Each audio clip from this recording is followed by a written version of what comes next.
Les taux d'intérêt, quand ils augmentent, font en sorte que nous rentrons dans une récession. Donc, la récession n'est pas une maladie seule, la récession est la conséquence de la politique monétaire de toutes les banques centrales dans le monde.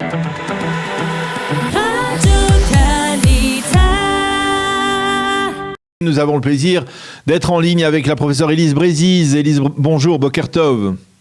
Boker Tov, bonjour. Alors, on vous sollicite pour les grandes occasions parce que, effectivement, on peut dire qu'il y a une certaine inquiétude, on va dire, au sein de la population israélienne face à des changements qui interviennent et que l'on constate qui ne sont pas des changements qui concernent uniquement l'économie israélienne, mais on va dire des grands changements à l'échelle mondiale. On parle aujourd'hui ouvertement de récession. La banque américaine a augmenté les taux d'intérêt directeurs, ce qui ne s'était pas produit depuis 28 ans.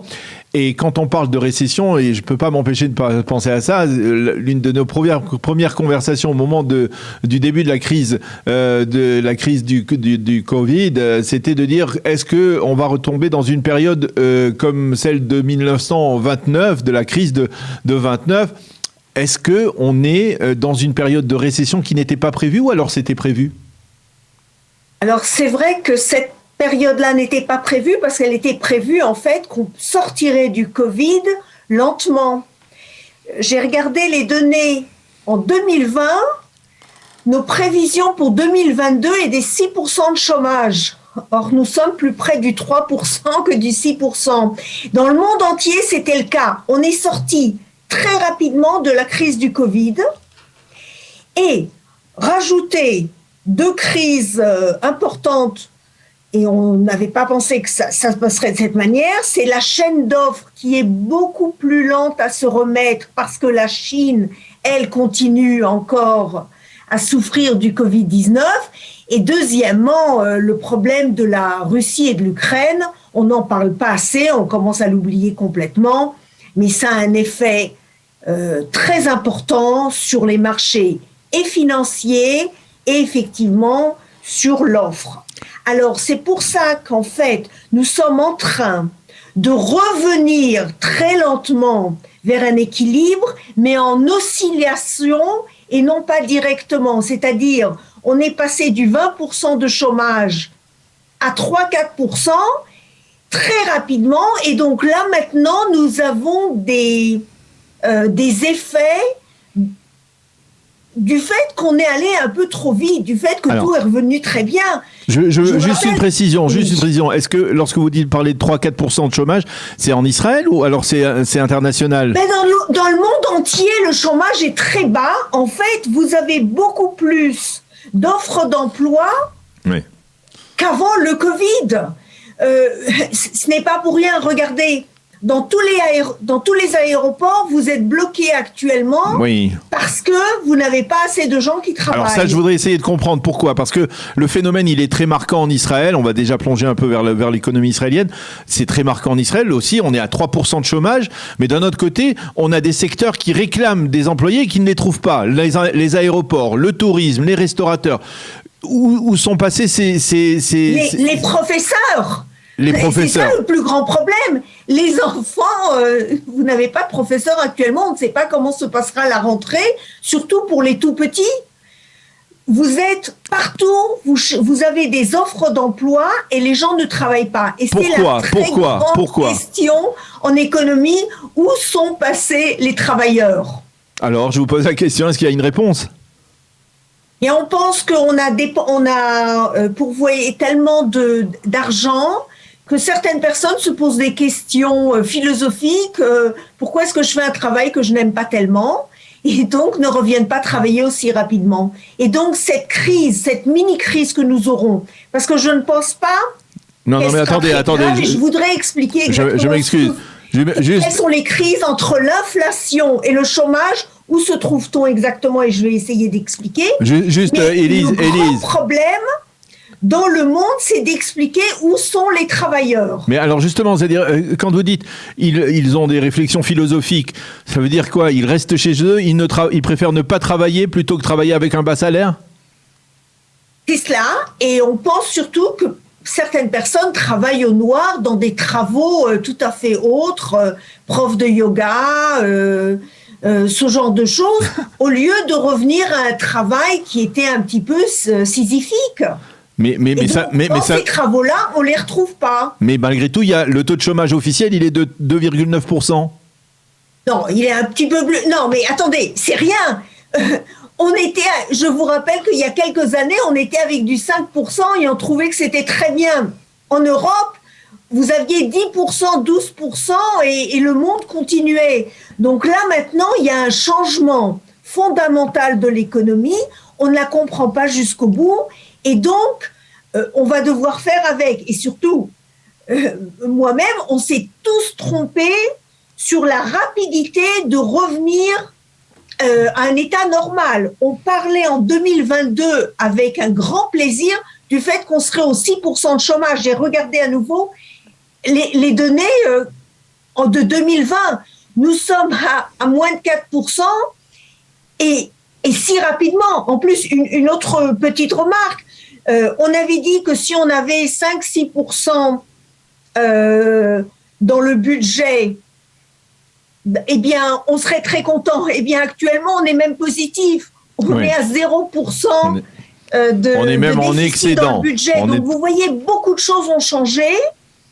Et de ce point de vue-là, on est un petit peu étonné. Et c'est la raison pour laquelle l'économie est donc un peu dans un trop-plein d'enthousiasme. Et donc, les prix augmentent. Et parce que la demande augmente. Et surtout, on a la chaîne d'offres qui a là de terribles problèmes. Et écoutez, on a le pétrole augmente, le blé. Qui penserait qu'en 2022, on aurait un problème d'offre de blé parce que la Russie et l'Ukraine se font la guerre? Alors, la récession dont on parle aujourd'hui au niveau mondial, est-ce qu'elle touche Israël? Parce que c'est pas tout à fait clair. Il y a encore 2-3 mois, on parlait d'un taux de croissance en Israël de 6%. Là, on va revoir ça, on révise ça à la baisse. Est-ce que on entre aussi en Israël dans une période de récession? Alors là, je voudrais justement expliquer pourquoi on rentre dans le monde entier dans une période de récession. Certaines personnes parlent de deux maladies différentes. D'un côté, l'inflation, d'autre côté, la récession. Ce n'est pas du tout le cas. Ce qui se passe, c'est que pour contrer l'inflation, parce que l'inflation à court terme n'est pas une grave maladie, mais à long terme, elle casse un peu l'économie. Donc, on devrait la voir un peu comme une espèce de cancer. Et lorsque vous avez un cancer, eh bien, à un moment donné, on va vous donner de la chimio. La chimio, en économie, c'est d'augmenter les taux d'intérêt. On augmente les taux d'intérêt et donc, à ce moment-là, comme la chimio fait en sorte que vous vous sentez mal et de très nombreux effets, eh bien, les taux d'intérêt, quand ils augmentent, font en sorte que nous rentrons dans une récession. Donc, la récession n'est pas une maladie seule, la récession est la conséquence de la politique monétaire de toutes les banques centrales dans le monde. Et donc, c'est les États-Unis en augmentant déjà 0,50 puis 0,75 en disant que le taux d'intérêt va augmenter vers 3%. Eh bien, ça veut dire que l'argent va être beaucoup plus cher. Donc, les compagnies deviennent beaucoup plus frileuses. D'un autre côté, les gens aussi se disent, bon, bien, il faudra un peu dépenser moins, donc la consommation va un petit peu commencer à baisser, et donc c'est la raison pour laquelle nous aurons une récession. En Israël, eh bien, exactement la même chose, puisque nous avons déjà augmenté le Nagid, la Banque centrale d'Israël a déjà augmenté 2 fois le taux d'intérêt, très lentement, beaucoup plus lentement qu'aux États-Unis, parce que notre inflation est moindre qu'aux États-Unis. Aux États-Unis, c'est du 8%, nous parlons de 5%. Et donc, nous avons déjà relevé de 0,5%, et je suppose que dans 2 semaines, eh bien, il relèvera encore les taux d'intérêt.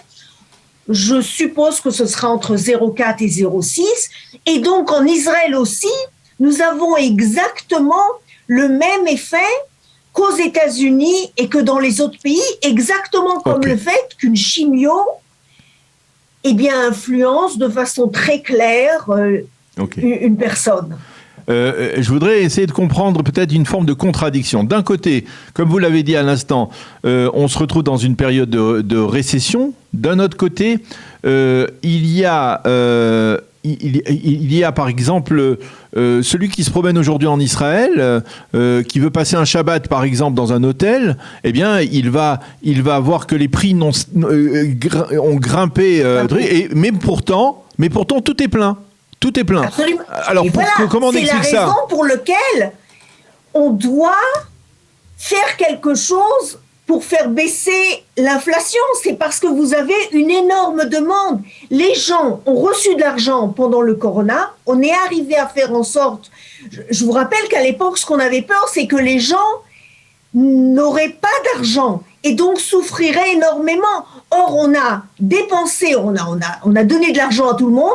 Les gens n'en ont pas dépensé à l'époque, ont donc maintenant de l'argent et maintenant le dépensent. Et c'est la raison pour laquelle nous avons l'inflation. C'est que la demande augmente beaucoup. Et donc, pour baisser cette demande, actuellement, nous ne sommes pas du tout en récession. Mais pour baisser cette demande, nous devons faire en sorte, justement, que peut-être dans quelques mois, nous aurons une mini-récession. En Israël, on ne parle pas de récession, on parle du fait que l'augmentation du PIB serait plus lente. On parle de récession aux États-Unis, pas en Israël. Ok, donc une croissance plus limitée, on va dire, en Israël, et donc un PIB qui augmenterait, mais de manière moins sensible. Une autre question, on vous le disait à l'instant, il y a une sorte d'excédent dans la balance des paiements entre les recettes et les dépenses, c'est-à-dire que malgré tout, là aussi, le gouvernement récupère beaucoup plus d'entrées d'impôts qu'il ne le pensait, et il se trouve en excédent. Est-ce qu'il va y avoir un moment, Élise, où le gouvernement va redistribuer cet argent pour essayer de stabiliser ? Parce que d'un côté, l'augmentation du coût de la vie, de la cherté, ça provoque un mécontentement de la population qui continue à payer des impôts et qui remplit les caisses de l'État. Il y a quand même une forme de contradiction dans tous ces phénomènes. D'abord, une petite remarque. Vous avez dit balance des paiements, c'est pas la balance du paiement, on parle du budget. Pardon. Là, vous parlez du budget. Pardon, du budget, d'accord. Du fait que déficit dans le budget ou un plus dans le budget. Nous sommes actuellement plus ou moins à zéro. Évidemment qu'il ne faut surtout pas baisser les taxes, parce que c'est un effet qui ne va pas rester longtemps. La raison pour laquelle le budget est tellement positif et nous ne sommes pas du tout dans un déficit alors que nous pensions avoir un déficit, c'est le fait que les taxes sur les appartements qui ont été vendus a énormément augmenté, et aussi les taxes payées par le high-tech. Quand ils reçoivent de l'argent, ils doivent aussi payer des taxes. Or, ceci est tout à fait provisoire. Le high-tech actuellement se trouve, si vous me demandez où se trouvera la crise, ce sera dans le high-tech. Le high-tech sera le secteur le plus touché parce qu'il a reçu tellement, on l'a injecté de tellement d'argent qu'actuellement les gens, les venture companies vont se poser la question, peut-être qu'il faudrait un petit peu arrêter pour voir de l'argent, et dans ces cas-là, c'est ce secteur-là qui va un petit peu souffrir. Mais pardon, je m'excuse. Plus du tout de taxes de ce secteur-là. Et la même chose actuellement, je pense que les gens vont commencer à acheter beaucoup moins d'appartements, et donc vous allez avoir dans quelques mois à nouveau un déficit dans le budget. Juste une précision, on a dit pendant les 2 années du Covid que le high-tech s'était considérablement enrichi. C'est-à-dire il avait eu énormément de résultats à l'exportation, 53% de l'exportation c'est du high-tech israélien, et là maintenant on dit qu'on passe en crise. Comment Exactement, parce que ce sont des cycles. Quand vous en faites trop, quand vous allez trop vite par rapport à la moyenne, et ben à un moment vous devez tout simplement aller plus lentement. Eh bien c'est ce qui se passe, c'est-à-dire au lieu d'augmenter de façon plus sensée et plus lente, et plus on est allé par, si vous voulez, par cap. Donc on a beaucoup augmenté, c'est très très bien, mais là maintenant il faut s'attendre à ce que le taux d'augmentation du high-tech s'arrête. D'ailleurs, quand on regarde les données de très près, vous voyez que ça y est, il n'y a plus actuellement d'envoi d'argent neuf.